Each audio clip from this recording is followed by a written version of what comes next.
नमस्कार, मैं हूं अवनी चौधरी और आप देख रहे हैं भारत आज। चलिए नजर डालेंगे देश और विदेश की अहम खबरों पर। संसद का शीतकालीन सत्र बुधवार 7 दिसंबर से शुरू हो चुका है। दोनों सदनों की कार्यवाही गुरुवार सुबह 11 बजे शुरू हुई।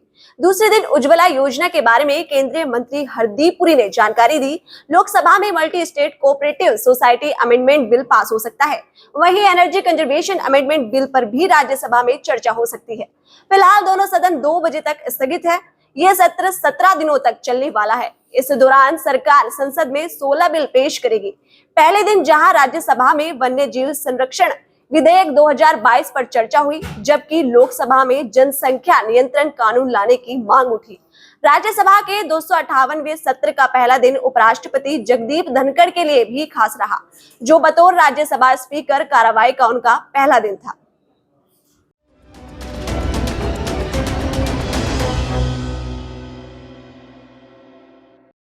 ईश्वर सिंह विधायक जो हरियाणा के अंदर सबसे सीनियर हुए और मुझे खुशी है इस बात की।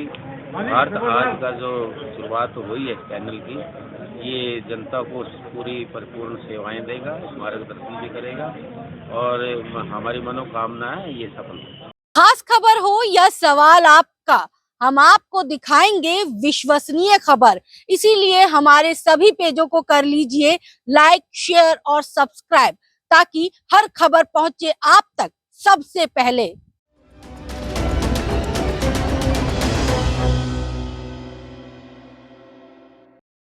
गुजरात विधानसभा चुनाव के आज नतीजे लगभग आ चुके हैं। सुबह 8 बजे से वोटों की गिनती शुरू हुई थी, जिसमें कि भाजपा गुजरात में जीत के रथ पर सवार हुई है। बता दें कि गुजरात में 2 चरणों में चुनाव हुए थे। बीजेपी गुजरात में पिछले 27 साल से सत्ता में है। गुजरात में बीजेपी की जीत पर अमित शाह ने कहा है कि गुजरात ने हमेशा इतिहास रचने का काम किया है। पिछले 2 दशक में मोदी जी ने नेतृत्व में भाजपा ने गुजरात में विकास के सभी रिकॉर्ड तोड़े हैं और आज गुजरात की जनता ने भाजपा को आशीर्वाद देकर जीत के सभी रिकॉर्ड तोड़ दिए हैं। नरेंद्र मोदी ने विकास मॉडल में जनता के अटूट विश्वास की जीत है।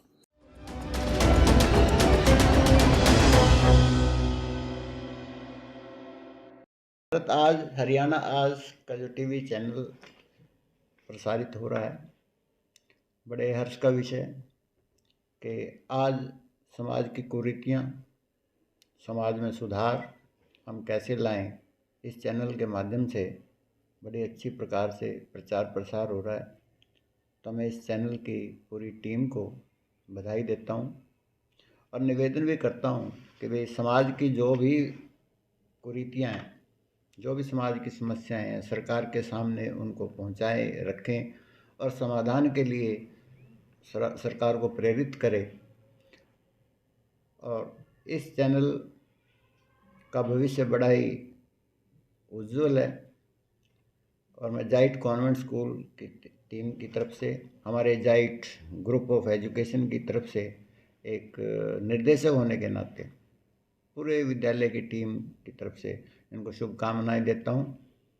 धन्यवाद। खास खबर हो या सवाल आपका, हम आपको दिखाएंगे विश्वसनीय खबर। इसीलिए हमारे सभी पेजों को कर लीजिए लाइक, शेयर और सब्सक्राइब, ताकि हर खबर पहुंचे आप तक सबसे पहले।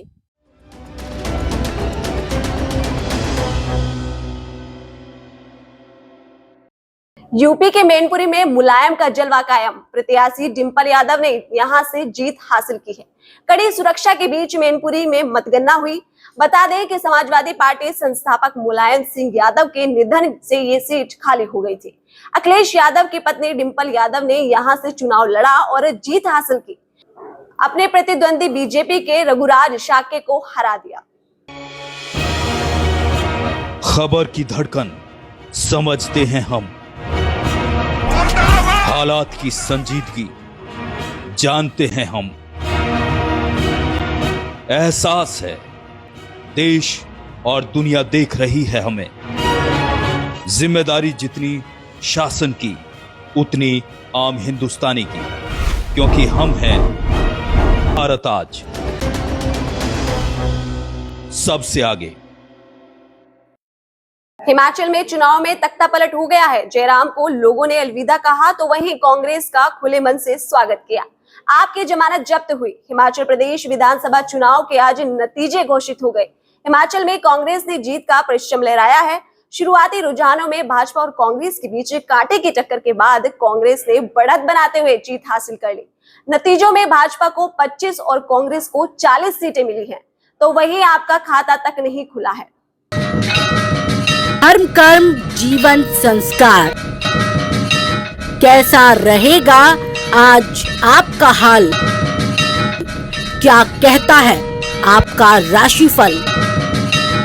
देखिए भारत आज के साथ आज का राशिफल। तमिलनाडु, आंध्र प्रदेश और पांडुचेरी में चक्रवाती तूफान की आशंका। 70 किलोमीटर प्रति घंटे की रफ्तार से चलेगी हवा। 3 दिन तक भारी बारिश का जारी अलर्ट। उत्तर भारत के राज्यों में जहां सर्दी बढ़ती जा रही है, वहीं दक्षिण में बारिश का दौर अब भी जारी है। मौसम विभाग के मुताबिक साउथ इंडिया में बने गहरे दबाव के कारण चक्रवाती तूफान मेंडूस की आशंका है। इसका असर दक्षिणी क्षेत्रों में दिखेगा। 8 से 11 दिसंबर तक पांडुचेरी और उत्तर प्रदेश, तमिलनाडु, आंध्र प्रदेश के तट पर प्रभावित होंगे। इन क्षेत्रों के लिए अलर्ट जारी कर दिया गया है। वहीं 9 दिसंबर को 70 किलोमीटर प्रति घंटे की तेज हवाओं के साथ अगले 3 दिनों तक भारी बारिश की भी आशंका है।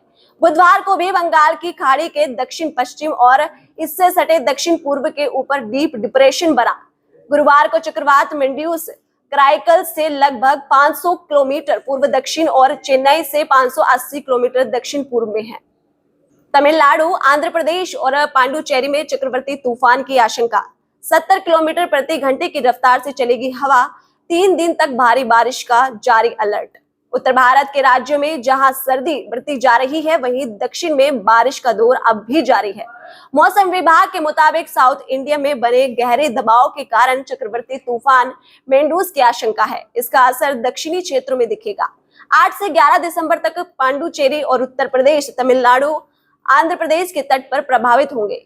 इन क्षेत्रों के लिए अलर्ट जारी कर दिया गया है। वहीं 9 दिसंबर को 70 किलोमीटर प्रति घंटे की तेज हवाओं के साथ अगले 3 दिनों तक भारी बारिश की भी आशंका है। बुधवार को भी बंगाल की खाड़ी के दक्षिण पश्चिम और इससे सटे दक्षिण पूर्व के ऊपर डीप डिप्रेशन बना। गुरुवार को चक्रवात मेंड्यूस कराईकल से लगभग 500 किलोमीटर पूर्व दक्षिण और चेन्नई से 580 किलोमीटर दक्षिण पूर्व में है। खबर की धड़कन समझते हैं हम, हालात की संजीदगी जानते हैं हम। एहसास है देश और दुनिया देख रही है हमें।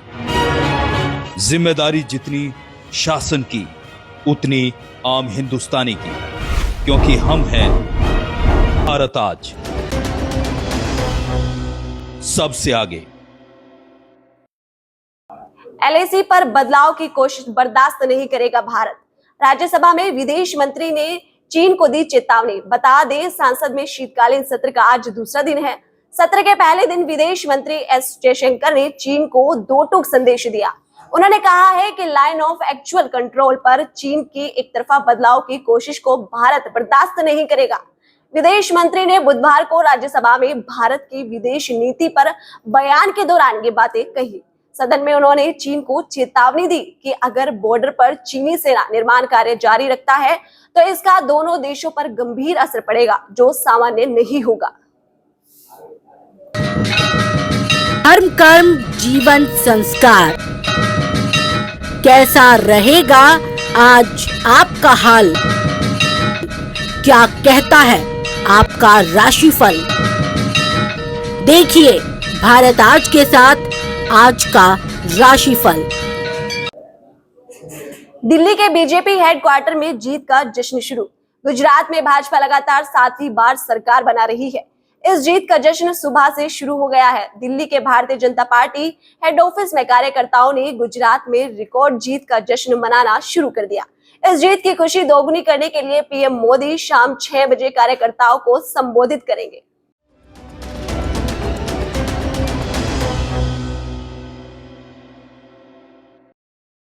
जी, मैं रामरतन शर्मा, प्रधान ब्राह्मण समाज जिला पानीपत, अध्यक्ष सर्व समाज एकता मंच, जो अपना नया चैनल आज हरियाणा में धूम धड़ाके से छाया हुआ है। गरीब की, मजदूर की, काश्तकार की आवाज़ उठाता है भारत आज। मैं अपनी तरफ से और अपने साथियों की तरफ से इसको बहुत बहुत हार्दिक शुभकामनाएं देता हूं और आने वाले भविष्य में मैं कामना करता हूं कि भाई ये ऐसे मुद्दे उठाए जो आम गरीब के, मजदूर के, काश्तकार के, किसान के, छोटे व्यापारी के मुद्दे उठाए और हरियाणा में ये चैनल छाए। मेरी तरफ से, मेरे साथी की तरफ से बहुत बहुत हार्दिक शुभकामनाएं। खास खबर हो या सवाल आपका, हम आपको दिखाएंगे विश्वसनीय खबर। इसीलिए हमारे सभी पेजों को कर लीजिए लाइक, शेयर और सब्सक्राइब, ताकि हर खबर पहुंचे आप तक सबसे पहले।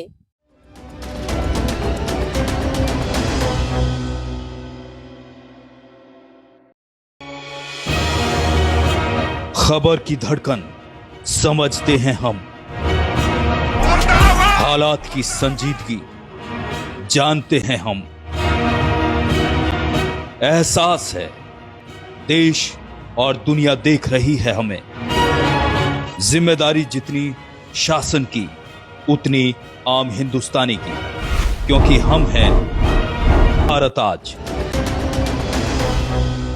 सबसे आगे। हिमाचल प्रदेश में अरविंद केजरीवाल की आम आदमी पार्टी बुरी तरह पिटी।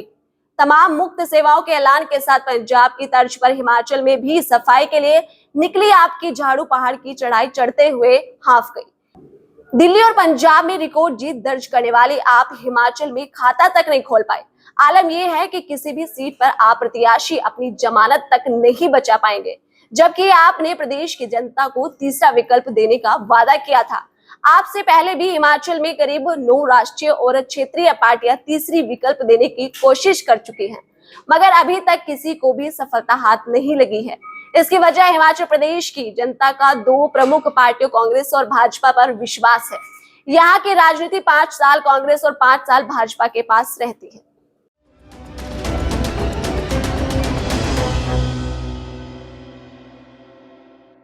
भारत आज, हरियाणा आज का जो टीवी चैनल प्रसारित हो रहा है, बड़े हर्ष का विषय कि आज समाज की कुरीतियाँ, समाज में सुधार हम कैसे लाएं, इस चैनल के माध्यम से बड़ी अच्छी प्रकार से प्रचार प्रसार हो रहा है। तो मैं इस चैनल की पूरी टीम को बधाई देता हूं और निवेदन भी करता हूं कि वे समाज की जो भी कुरीतियाँ हैं, जो भी समाज की समस्याएं हैं, सरकार के सामने उनको पहुंचाए रखें और समाधान के लिए सरकार को प्रेरित करें। और इस चैनल का भविष्य बड़ा ही उज्जवल है।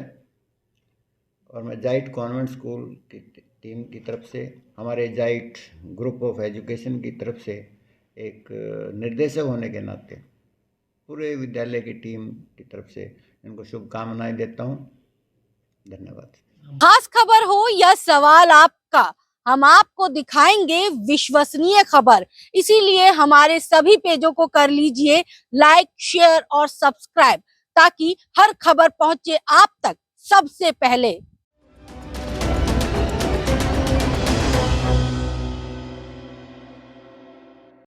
पाक रेंजर्स के कब्जे में बीएसएफ जवान। 7 दिन में ये दूसरी घटना है। पंजाब में भारत पाकिस्तान इंटरनेशनल बॉर्डर पर तैनात बॉर्डर सिक्योरिटी फोर्स का एक जवान बुधवार सुबह 7:40 पर गलती से जीरो लाइन पार कर पाकिस्तान इलाके में पहुंच गया। घने कोहरे के कारण जवान से ये गलती हो गई। पाकिस्तानी एरिया में पहुंचते ही इस जवान को पाक रेंजर्स ने गिरफ्तार कर लिया। जवान बीएसएफ की 66 बटालियन का है। जैसे ही उसके बॉर्डर पार करने की सूचना मिली, आला अधिकारी हरकत में आ गए थे। पाक रेंजर्स ने भी हिरासत में रखने की पुष्टि कर दी थी, लेकिन वापस न लौटने पर अड़े हुए हैं। खबर की धड़कन समझते हैं हम, हालात की संजीदगी जानते हैं हम। एहसास है देश और दुनिया देख रही है हमें। जिम्मेदारी जितनी शासन की, उतनी आम हिंदुस्तानी की, क्योंकि हम हैं भारत आज, सबसे आगे। राहुल गांधी की भारत जोड़ो यात्रा 10 जनवरी से पंजाब में करेगी प्रवेश। बता दें कि ये यात्रा शंभू बॉर्डर से पंजाब में प्रवेश करेगी। यात्रा राजपुरा, सरहिंद, खन्ना, लुधियाना, जालंधर, ब्यास, बटाला होते हुए पठानकोट जाएंगे। वहां से जम्मू की सीमा में प्रवेश करेगी। वहीं अमृतसर में श्री हरमिंदर साहिब भी जाएंगे। पंजाब प्रदेश कांग्रेस के प्रेसिडेंट अमरिंदर राजा वड़िंग पंजाब में सफल बनाने के लिए जुट गए हैं। 8 दिसंबर को उन्होंने चंडीगढ़ में पंजाब भर से कांग्रेस के 234 ब्लॉक प्रेसिडेंट को बैठक के लिए बुलाया है और फिर 13 दिसंबर को 117 विधानसभा क्षेत्रों से कांग्रेस पदाधिकारी और जिला कांग्रेस प्रेसिडेंट को बुलाया है। कांग्रेस हाईकमान के निर्देशों पर वड़िंग ने पंजाब से कांग्रेस के सांसदों, विधायकों की एक कमेटी बनाई है। ये कमेटी यात्रा के दौरान सभी प्रबंधों को देखेगी। वड़िंग के साथ प्रताप सिंह बाजवा, सुखविंदर सिंह रंधावा, सुखपाल खेरा आदि को भी कई जिम्मेदारी मिलेगी। वड़िंग का कहना है कि पंजाब में यात्रा के दौरान हर समय 5000 से ज्यादा अधिक कार्यकर्ता राहुल के साथ चलेंगे। वड़िंग मुख्यमंत्री मान से यात्रा संबंधी सहयोग की मांग चुके हैं। ऐसी और खबरों को जानने के लिए जुड़े रहिए हमसे और देखते रहिए भारत आज।